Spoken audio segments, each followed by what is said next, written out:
Hello, everyone, and welcome to another episode of HarmonySphere Holistic Conversations.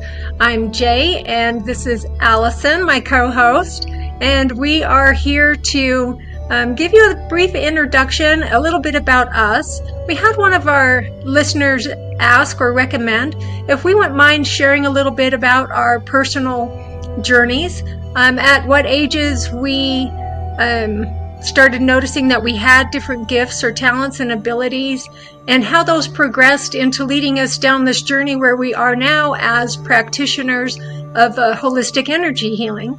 So I'm going to start this episode out by asking Allison some questions and just let her share her story.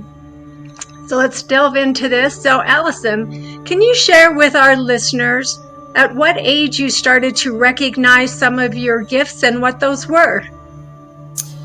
Absolutely.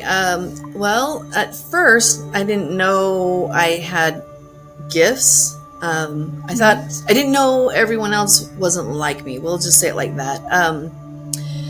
I remember being in my mom's womb, and that is a memory I have of my first memory, and I could hear my mom crying, and I remember my face kind of tilting to the sound of the crying. And I call them my friends, but they're like my guides, my spirit guides, my angels, whatever y'all want to name them. Focused the attention back on what they were teaching me. I believe they were teaching me what to expect in this lifetime. So, in all vulnerability and authenticity, that is my very first memory of that, which I know most people now have not had that fun experience. So I always knew things like once we were driving down the freeway, I probably was 5, and I told my mom to slow down because if she didn't slow down, we were going to get in a car crash. And probably a few minutes later, I watched a car racing, and it hit this jump, whatever, and it slammed in the car right in front of us. So could have been us, but she actually listened and slowed down. Yeah, it was crazy. And then I was just how vulnerable do you want me to be? Well, I think this is where we get to be very vulnerable, because I believe there's a lot of listeners that we have out there that maybe have experienced similar things and they just don't know what it is, or it hasn't been explained to them. So I think any insights you can give will assist our listeners in various capacities. Okay. Well, because my guides are screaming at me to go this way. So for all of you out there, when I was born disfigured, and my mother had told me my whole life that she was raped and I was the product of her rape. So when I came out, my legs disfigured, I proved her right. She thought I was an abomination. I proved her right. I came out warped. And she wasn't super fond of me my whole life. There were parts, I know she loved me. She wrote me an email in my late 20s because she and I had a fight, and I had said something like, "You never wanted me," to her, and she wrote me back saying, "You're right. I didn't want you. I didn't learn to love you until you were 10, but by that time, you didn't want me." And so it was like a gut punch. Most people think their parents don't like them. I heard it from her. But so she was kind of abusive. She was very abusive at times, like violent hitting, violent things, choking me to death. Lots of hitting, lots of name things. Even until I was 18, she would say things like, "I would be so happy if you would just die. My life would be so much better if you would just die." And I heard that till I moved out at 18. And so I believe I was sent with guardian angels, guides, because they knew this was going to be a rough life with her. Right. And then when she married my stepdad, initially he tried to protect me from her, and then they would fight. So then he joined in. So he became just as crazy as she was. And so it was fun, super fun.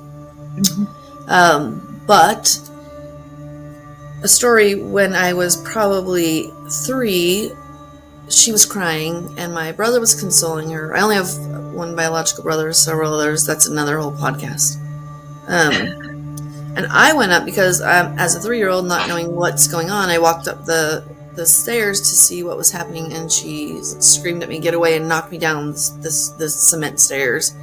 And I ran off crying, but I ran off crying in the tall weeds of our backyard, and all of a sudden butterflies start landing on my knees, and my guides are talking to me, and everything was okay. So it was crazy. So let's back to, there's a lot, and if people want to write questions and ask more questions, I'd be happy. There's a ton of questions I can answer for anyone.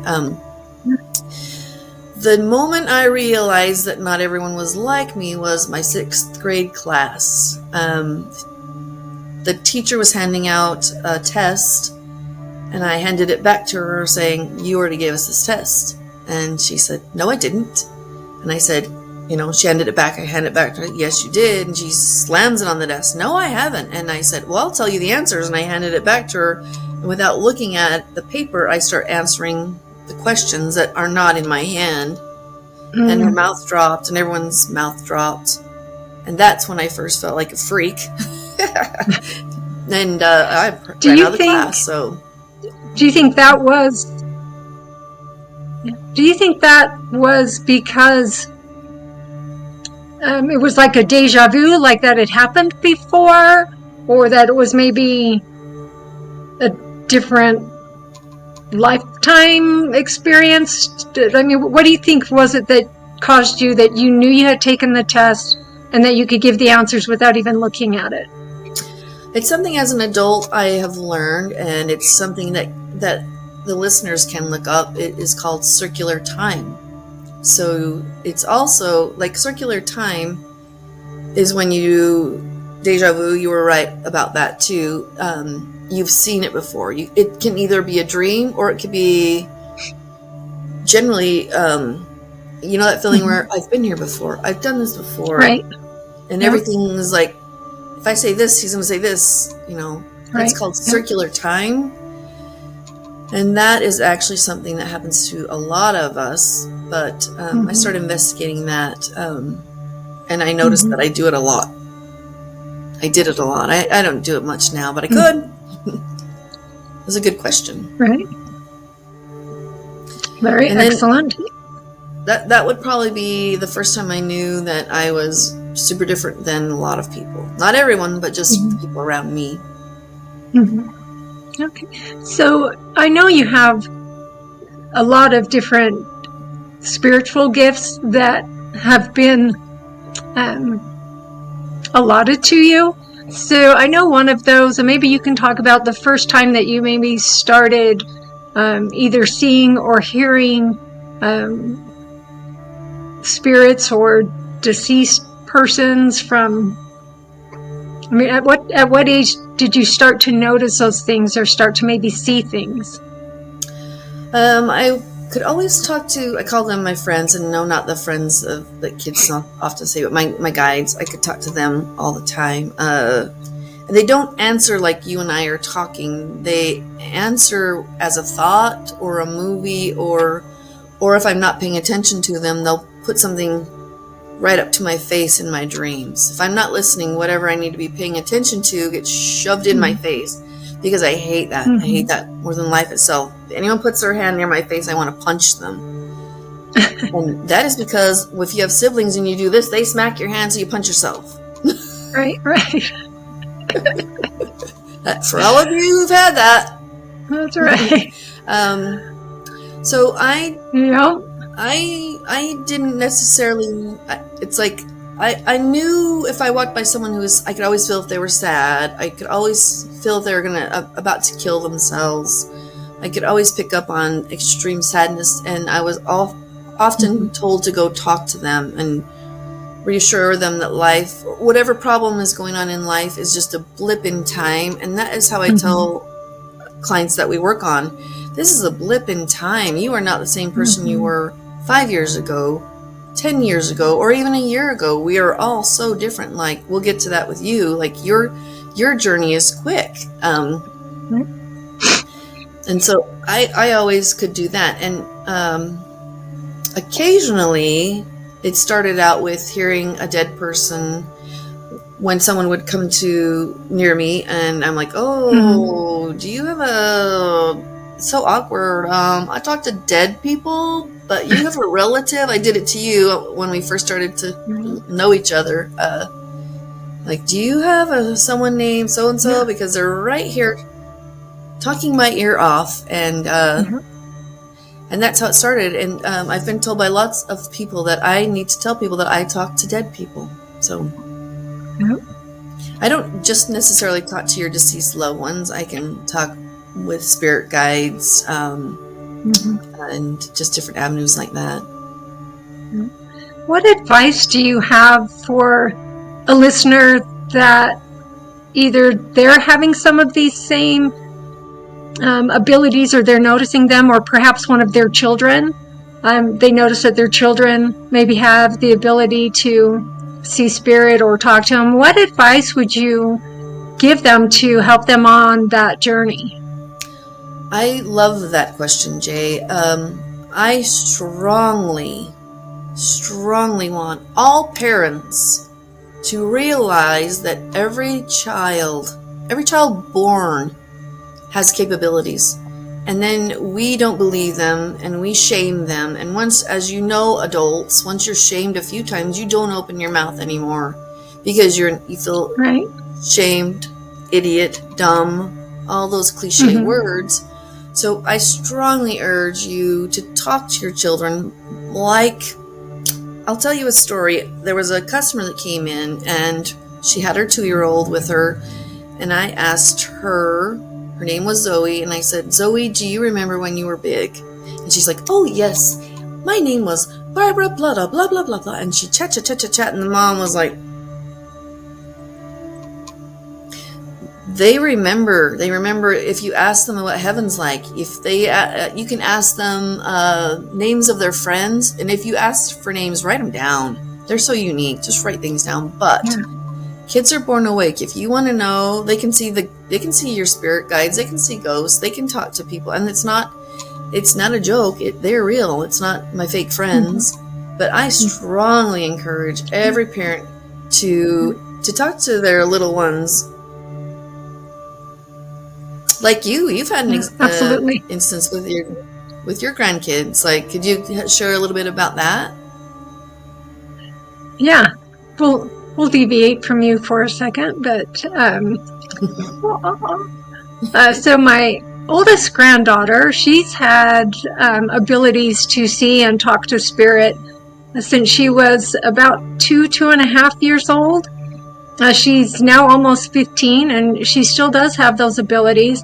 That came about, the first experience that she had is she had went into her mom and dad's room in the middle of the night. She had woke up and went in, and she saw 3 male spirits over her mom, and it looked like they were praying over her mom, is what she had described it to her parents as. So she had seen those spirits then, and her mom had some health issues that weren't discovered yet. They weren't known about, but I think this was my daughter-in-law's spirit guides and guardian angels, maybe some deceased family members that were praying over her, because there was this illness that was going to be coming upon her. So I think they were praying over her for that. So that was the first experience she had. Another experience that they were staying with my parents, and the only ones that were home was my daughter-in-law, my oldest granddaughter, and their second child. And all of a sudden, the oldest granddaughter, she went running up the stairs. She had saw a man in white walking up the stairs, but she thought it was her dad. So she went running up after him, and it walked into a back room. It wasn't there. So they do have gifts that are available.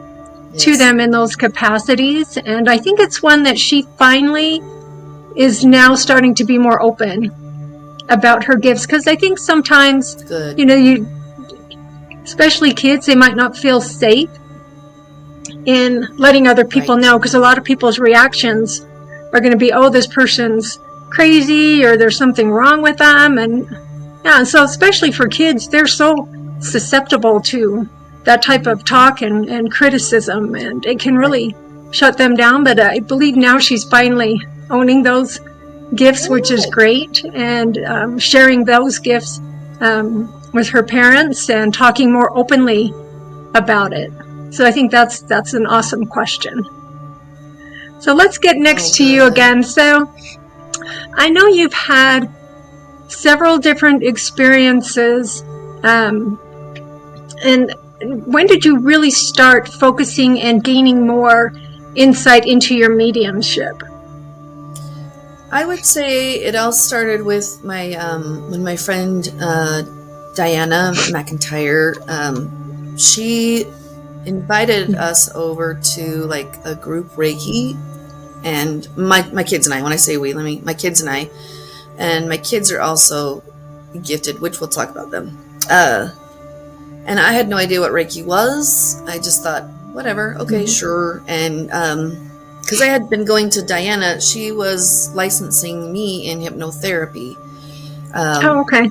So that's where I looked her up. I looked up hypnotherapy in the phone book because I wanted to become a licensed hypnotherapist. Should we deviate for 1 second? Because when I was 14, I was hypnotizing the neighbor kid. So I thought, why not do it as an adult? So right. But so I took my kids over, and there was, I don't know if there was 7 or 8 people there, and she talks to us, in a group setting, and then we go and someone lays down on the massage table, and they're putting their hands above the body, and I'm like, sure, whatever, whatever. And I put my hands over, and I'm like, ooh, no. And I put my hands again, ooh, no. Like I was probably literally like, no. And I put them over again, and Diana is like, what is wrong with you? Like, what's happening? And I said, I smell them. I smell them through my fingertips. It was so crazy. So I'm nowhere near their body, but as soon as I put my hand over them, I could smell what they had eaten. I could smell, it was like, I thought it was crazy, but it took me a long time. It took me a long time to stick to it, but it opened the doorway with Diana's help. Lots of sessions with her, Reiki, hypnosis, learning all of that stuff. We just opened Pandora's box. Yeah, which is great. So, at what age or time period did you decide to start sharing your mediumship and seeing how it could help other people?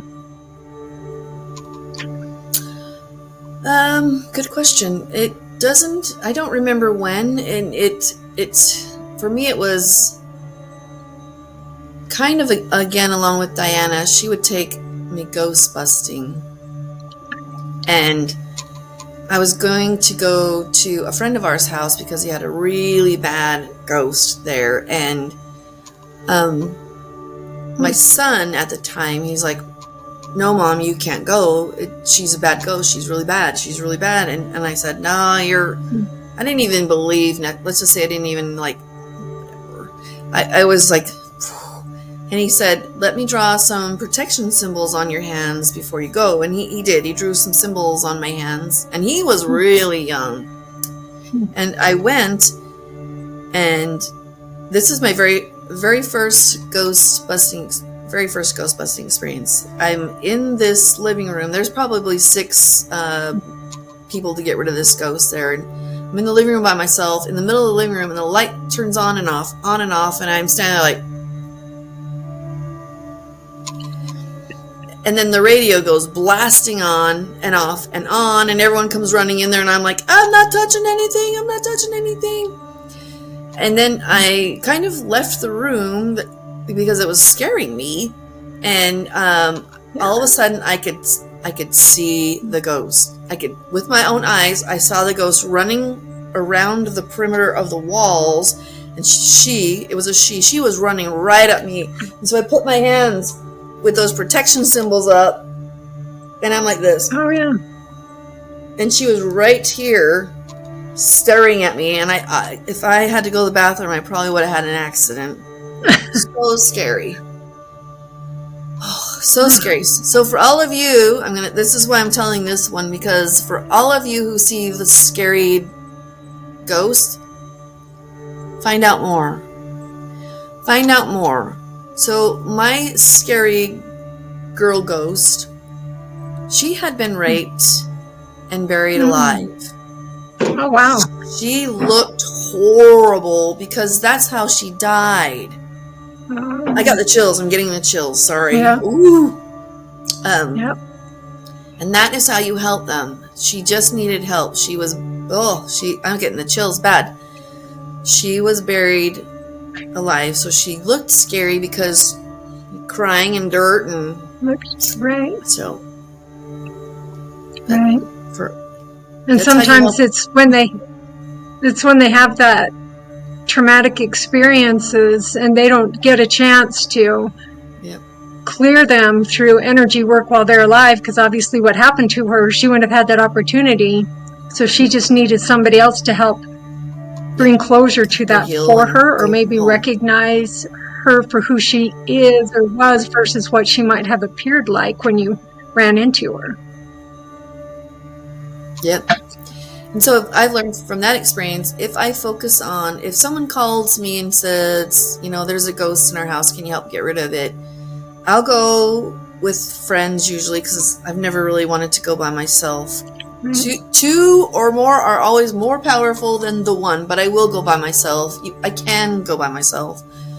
But I can now, if I go into your house, I can sit there and I can hear and find your ghost and chat with it. Basically subliminal talk to them. We just talk.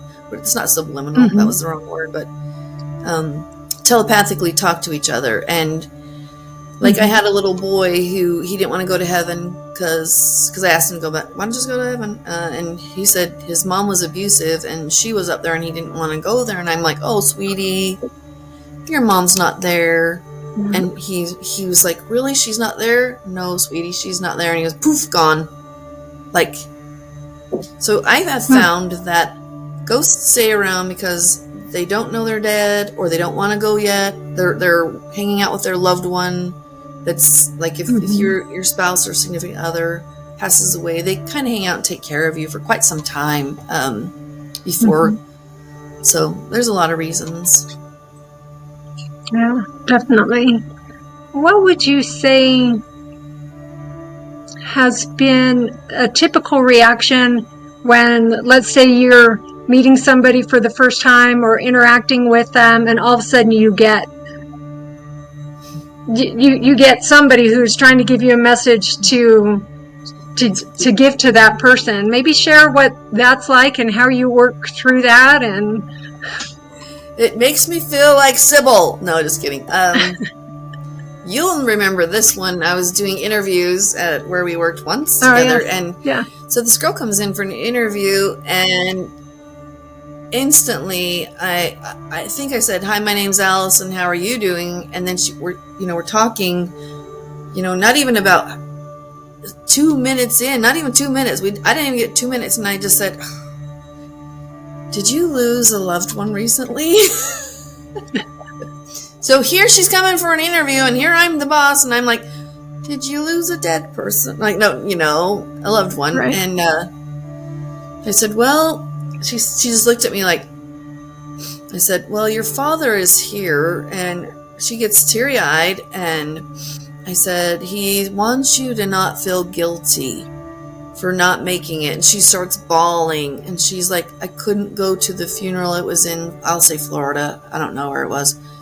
From Utah to Florida. And she's like, I couldn't go to the funeral. And I said, sweetie, he's telling you that it doesn't matter where you were. He knows you loved him.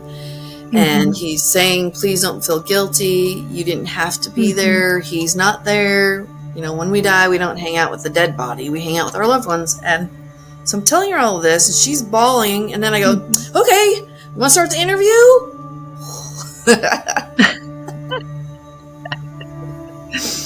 Ooh, she probably thought I was Jekyll and Hyde, but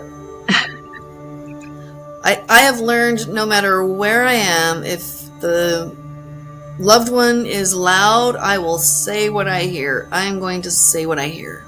Like, right. For anyone and everyone. And I think for the most part, most people that you might deliver those messages to, they're probably receptive of it. They might be a little skeptical or weirded out at first, but I think once they get that connection, I think it can actually bring them some peace and healing in their own personal lives as well.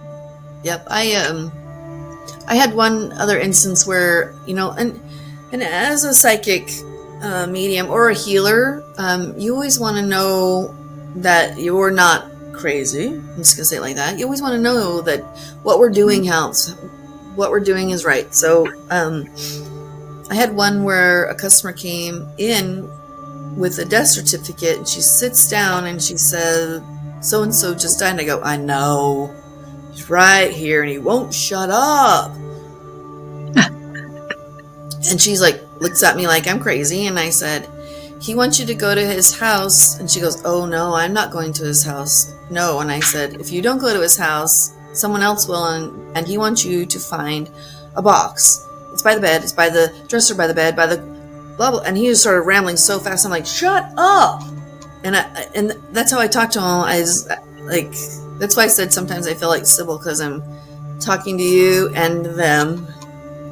But after we're done with the banking stuff, I said, when you go to the house, will you please let me know what you find?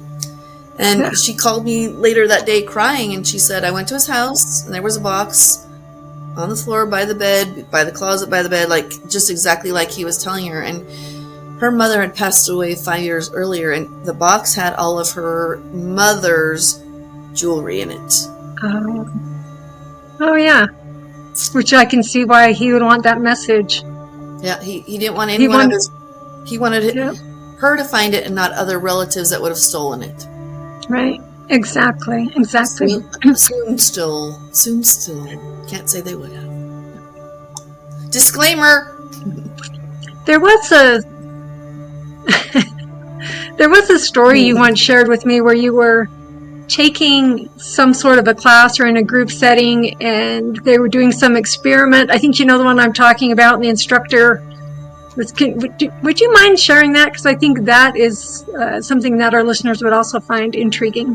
I do too, and I think that we need to start some of those classes. So my friend, I don't know if she wants to be named because she doesn't do this anymore, used to hold psychic classes, and there would be 20 or 30 people in a class, and it was phenomenal. All sorts of things. So I'm not going to get into all of her classes because maybe we're going to do them. But she was having a telepathic class, and she said to the group of 20 people, what we're going to do is I've written some things on this board right here, 1, 2, 3, 4, 5, and words were written out. And she said, we're going to send someone down the hallway into a totally different room, and then the whole class is going to think. I'm going to tell you what word. We're all going to think it, send it, and then the person in the other room has to see if they can receive that word. And she said, Allison, you can read all your minds in the class, so she's going to go first. And everyone's looking at me. I'm like, I can't read all your minds. That's another story. So I went down the hall, and I'm sitting there, and all of a sudden I see like a movie flash of bolt light, like this word. And then someone came and got me, and I went and I said the word. She's like, too easy, go back to the room. And so I went back to the room, and I'm sitting there, and just like before, I see all the words. And then someone came to get me, and she goes, well, what did we do this time, Missy? And I went, well, you pointed to every single word, and then you went like this. And she's like, damn it! Because that's exactly what she did. She didn't say a word. So I love stuff like that. Telepathic. We're going to do that.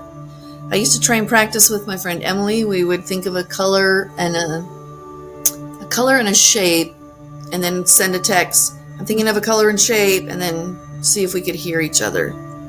I've done that to quite a few people, actually. That's how I started. We actually had that experience one time at a place that we worked together when I was getting dressed in the morning, and I was thinking of a certain color and thinking of you, and then you ended up wearing that color to work that day. Yep. I used to do that to the tellers all the time where we worked. I would send, let's all wear purple today. Let's all wear purple today. And everyone would walk in purple, and they're like, Allison! Yep. Which is awesome. Yeah. I think the other good story to tell, and I don't know if it was the same instructor or a different one, where but they didn't believe you, and so you walked them through their personal, that one. That was not her. This was, so I'm going to kind of backpedal. There is a few years of my life that I don't remember, and I remember everything. I remember being born. I remember a lot, but there's years of my junior high that I have blacked out completely. So I have gone to a few. That's why I wanted, Diana's help and other hypnotherapy help, because I wanted them to help me remember that time. Right. Yeah. And so I went to this hypnosis lady, and she was in her late 20s, early 30s, and I told her what I wanted, and she told me what she wanted to do with me, like how she wanted to guide me through certain things. And I said, you don't get to do that. My guides are going to take me where I need to go, not you. Mm-hmm. And she said something, it was weird, and I wasn't being mean to her. I was just saying, no, I said, my guides are going to take me where I need to go today. Like, what I need to see today is where I'm going to go today. And she said something like, that can't happen, la, la, la. And so I started to tell her about myself, and how if I wanted to read your mind, I can read your mind. And she goes, you can't read my mind. You have to be invited to read my mind. And I said, no, ma'am. I have to stay out of everyone's mind. I have learned to bubble myself off from everyone's aura and energy, which will be another class that we'll talk about, or podcast too. And she said, no, you have to be invited in. I said, well, okay, hold on. I'm going to your house. You live in an apartment. Your door is red. I'm opening your door to your apartment. I'm walking down your hallway. Oh, to the right is your yellow laminate kitchen, and to your left, the left is your living room. Oh my gosh, look at that. You have a cute little kitty. He's gray with white paw feet, and her mouth dropped. And I said, see, I have to keep out. Yep. But that's a whole. But yeah, that's for I me. think that would be. Yeah, good. I think that would be a great podcast topic as well down the road to kind of talk about that, because I'm sure we have some listeners that probably have that ability and they just haven't recognized it, and or they've recognized it but they don't know how to put that protective bubble around them. So I think that's an area that you could definitely add a lot of guidance for listeners in that regard. So thank you for sharing that. You're welcome. I'm all embarrassed. Look at how red I got. No. I was going to add too, I used to have some of, when I worked downtown Salt Lake, I had some customers that knew about what I could do. And like they'd come in and then they'd drop their keys in my hand, and I could hold their key and know everything that happened the night before. I could just do that. And that's why sometimes like people ask questions, if we're trying to help. If I hold something of someone's, I could generally see days and days back. Like, the lady who did the classes, she had a relative that died, and she asked the class to help find out who. And so in the class, we're kind of sitting there, and I said, well, perpetrator's name was Tom, and I mean, I could hear and see, and I'm like, it's a riverbank, and it turned out it was Tom on a riverbank. Like, it's for me, it's like the game Clue, you know. There's right little, which are all great gifts. Yeah. So, what is it that made you decide to start doing Reiki and energy healing and work in that regard? Helping people. My lifelong goal, even when I was little, was to make everyone smile. I was sad. I was so sad, and I didn't want. Oh, I'm gonna cry. I didn't want anyone else to feel as sad as I did, and so I wanted to save the world one person at a time. I've said that since I was little. I'm going to save the world one person at a time, and I feel like hypnosis, Reiki, NLP, spinal flow, anything that can help people heal quicker. And I mean heal physically as well, but mentally. Like, we have these emotions, and as we get going, people will see that your emotions create the physical elements too. So, right. And if we can help heal the mental, emotional, it will help heal the body. Yeah. Absolutely. They're so interconnected. And I know in some of our future podcasts, we'll go more into depth on some of the different types of healing and how that works, and kind of give some basic foundations, I think, for some of our listeners that might not be familiar with or might be interested in or know somebody that, you know, we might be able to assist in that regard. I think that would be absolutely awesome. Before we wrap this up, is there any other stories or anything else that you'd like our listeners to know today? Look how red I am.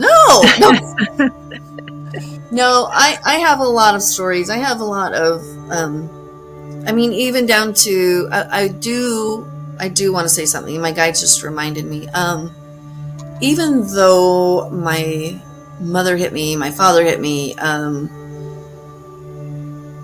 I didn't let it break me. Yes, I was sad. Yes, I was hurt. Yes, I was devastated. But I didn't want it to ever ruin me and make me a miserable piece of crap, you know, and negative. My one story I will tell, the last one, is my father. We were having a graduation party, and somebody swore, not me.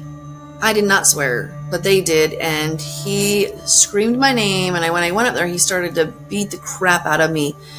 I had welts on my face. Head hit the wall, and when my head hit the wall, my guides, it was just like this bolt of energy, and I snapped back around and I said, "Feel better?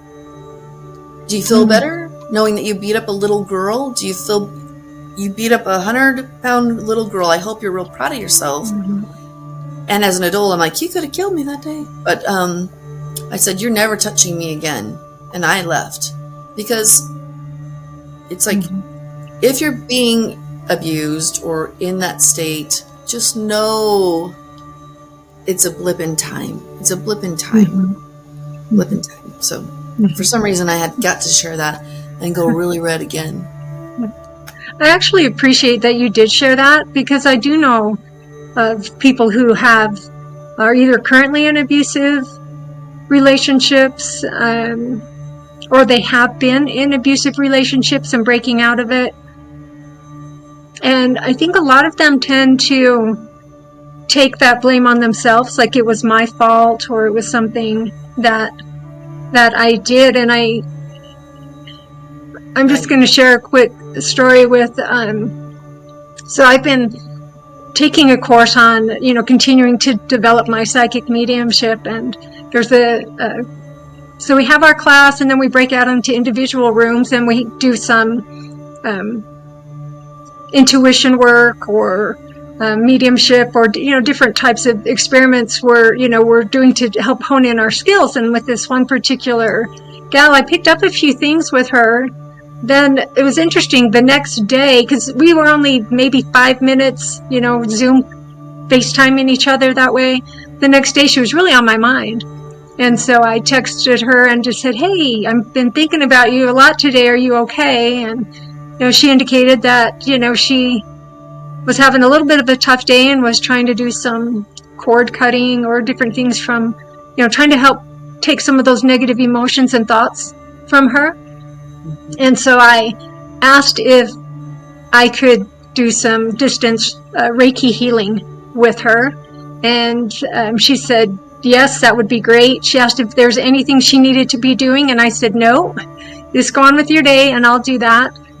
So about a half hour later, I went down into my meditation room and just really thought and focused on her and started doing some Reiki healing with her. And I got a few different things. I was definitely getting trauma on the right side and definitely her right eye. And when I was focused over her right eye, I just had this feeling. I just kept thinking, what did you see? What did you see? I could just tell there's something she saw. It's like, what did you see? I could tell it was either horrific, traumatic in some way. I couldn't see what it was, but I could just see she saw something. I was feeling that. And then I just kept telling her, it's not your fault. It's not your fault. It's not your fault. So after the healing session, I texted her and I let her know what I had experienced and felt. And she said all of it resonated with her. She said that she definitely did see something. And it was very horrific and traumatizing to her.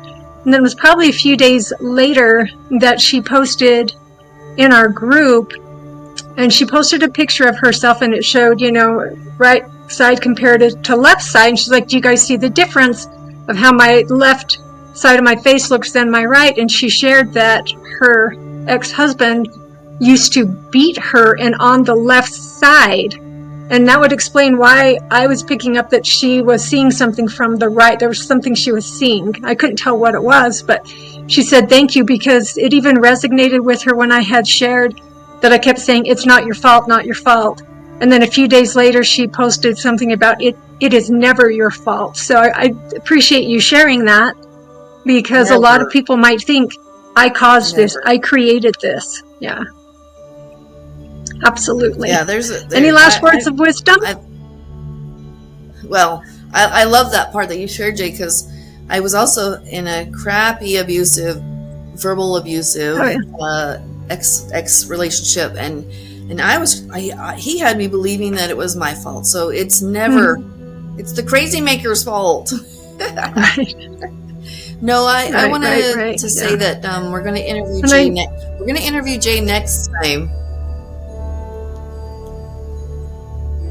Absolutely. I look forward to sharing, and thank you all for being listeners of HarmonySphere Holistic Conversations, and we'll see you next time. Bye. Bye.